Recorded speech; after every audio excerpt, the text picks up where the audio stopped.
A woman enjoyed the practice of baking bread for members of her family. She also made an extra one for a hungry passerby. She kept the extra bread on the windowsill for whosoever would take it away.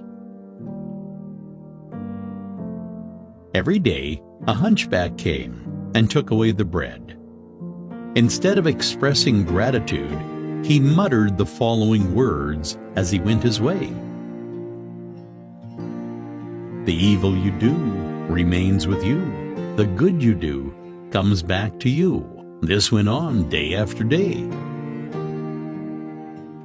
Every day, the hunchback came, picked up the bread, and uttered the words, "The evil you do remains with you. The good you do comes back to you." The woman felt irritated. Not a word of gratitude, she said to herself. Every day, this hunchback utters this jingle. What does it mean? One day, she decided to do away with him. "I shall get rid of this hunchback," she said. She added poison to the bread she prepared for him. However, as she was about to place the loaf on the windowsill, her hands trembled. "What is this I'm doing?" she said to herself. Immediately, she threw the bread into the fire, prepared another one, and placed it on the windowsill. As usual, the hunchback came, picked up the bread, and muttered the words, "The evil you do remains with you. The good you do comes back to you." The hunchback proceeded on his way, blissfully unaware of the war raging in the mind of the woman.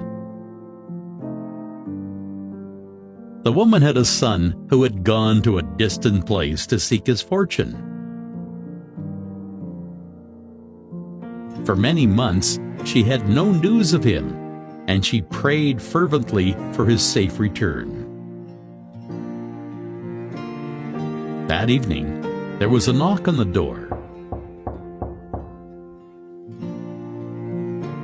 As she opened it, she was surprised to find her son standing in the doorway. He had grown thin and lean. His garments were tattered and torn. He was hungry, starved, and weak. As he saw his mother, he said, "Mom, it's a miracle I'm here." While I was but a mile away, I was so famished that I collapsed. I would have died, but just then, an old hunchback passed by. I begged of him for a morsel of food, and he was kind enough to give me a whole bread. As he gave it to me, he said, "This is what I eat every day. Today, I shall give it to you, for your need is greater than mine." As the mother heard those words, her face turned pale. She leaned against the door for support. She remembered the poisoned bread that she had made that morning. Had she not burnt it in the fire, it would have been eaten by her own son, and he would have lost his life.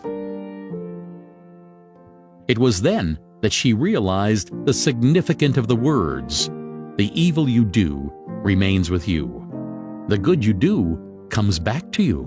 Our actions and words are born from our thoughts. Every thought is like a seed, with potential to give rise to more such thoughts again. This is why it is important to be vigilant of our thoughts. When we think thoughts of harming others, it's like tossing a dagger at the sky. Sooner or later, it falls back on us. When we think thoughts of supporting others, it's like tossing fragrant flowers at the sky. Sooner or later, they return to adorn us.